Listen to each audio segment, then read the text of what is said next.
After getting dumped, discarded brutally by the avoidant, when your heart was completely shattered and you were left with no answers, just vague excuses, maybe even ghosting, you're probably wondering to yourself, is this person ever going to regret what they did, and are they ever going to come back? While there are no guarantees in life, they might not come back. Quite often, they do, especially when no contact is used. And when this person comes back, it can feel so tempting and so easy to just embrace them with open arms. Clearly, they regret the breakup. They wouldn't do it again, right? They experienced the loss of you and they wouldn't want to go through that again, right? Wrong. If this person is not committed to doing the inner work, if they're not committed to growing as a partner, healing themselves, learning more secure behavioral patterns, you're setting yourself up to be discarded, blindsided, and have your heart crushed all over again. Because keep in mind, the original wounds that caused them to discard you in the first place are still there. Those unhealed triggers, those unhealed anxieties, the attachment wounds, they're all still simmering below the surface. And it's inevitable that something in the relationship will trigger them again. And they will abruptly blindside you and do it to you all over again. Now, the second, third, fourth, each consecutive discard generally hurts worse than the first. So how do you know if this person should get another chance or not? Well, first, you have to ask that question to yourself. You are under no obligation to give this person another chance. They blindsided you. They showed you no empathy. They gave you no closure, only vague excuses like, I can't give you what you need. So you don't have to give them another chance. But if you do decide that you want to give this person another chance, it's really important to make sure that you are holding boundaries.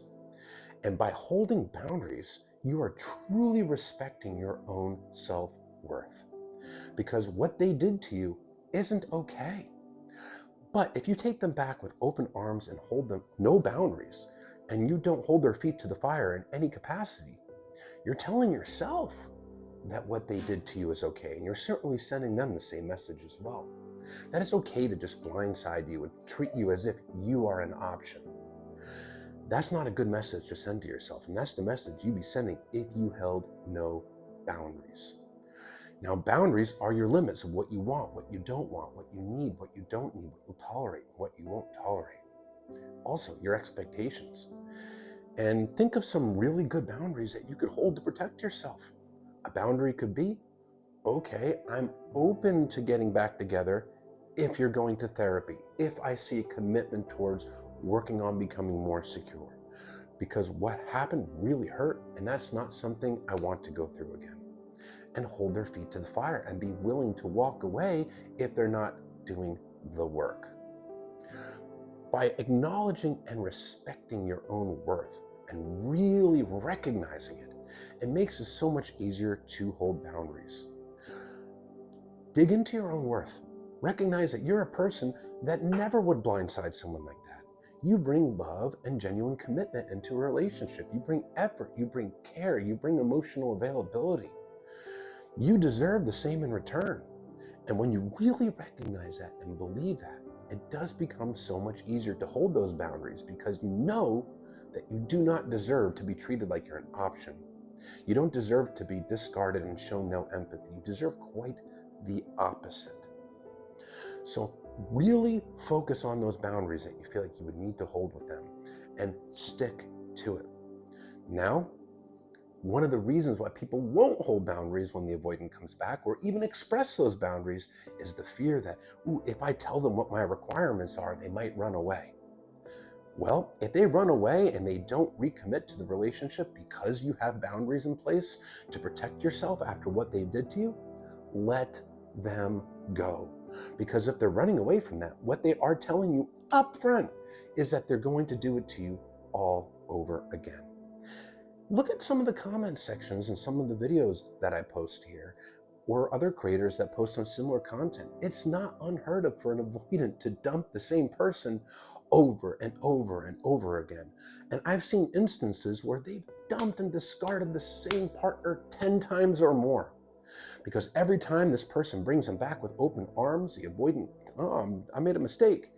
And then something in the relationship triggers them and they do it all over again because they're not doing the work and they're not self-reflecting. They don't have the self-awareness, and it's easier for them to cater to their learned habit that they've repeated throughout their lives than to actually dig deep, do the work, and do something different.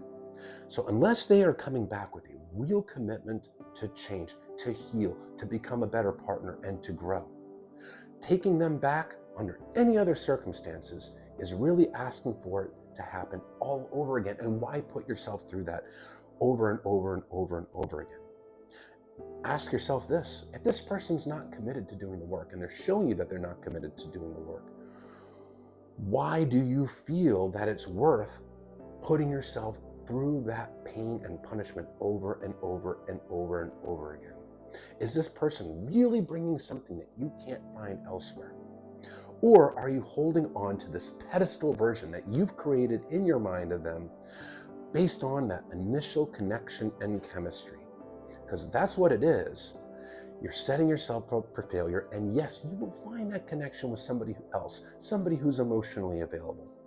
It can be hard to see it because you're so emotionally attached and you're also not recognizing your worth. So really dig into your worth. Remind yourself of all the good qualities that you have. The more you believe it, the less likely you are to fall for the breadcrumbs and to not hold boundaries. So 2 things when they come back: boundaries and recognize your worth. Anything less, setting yourself up for punishment all over again.